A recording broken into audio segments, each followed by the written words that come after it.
It is just a two-step process to fix distributed COM error 10016 in Windows 10. Click on search bar and type cmd, then right click on command prompt and click on run as administrator. Then type this command regedit and hit enter. It will open registry editor. Then open notepad and copy the first key. You can copy it from the description. Then open registry editor and click on edit. Then select find and here paste the key and click on find text. It will search the key. Then right click on search key and select permissions. Now click on advanced. Then click on change. Now click on advanced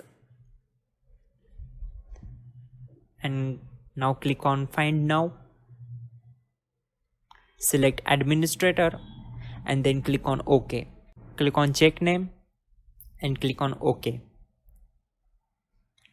Now open the notepad and copy the second key. Open registry editor and click on edit.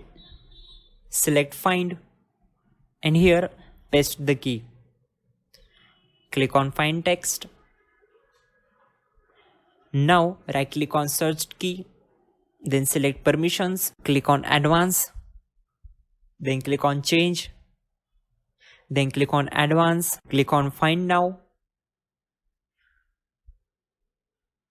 select administrator, click on OK, then click on check name and then OK. Close all windows. That's it guys, your problem will be solved. You're good to go.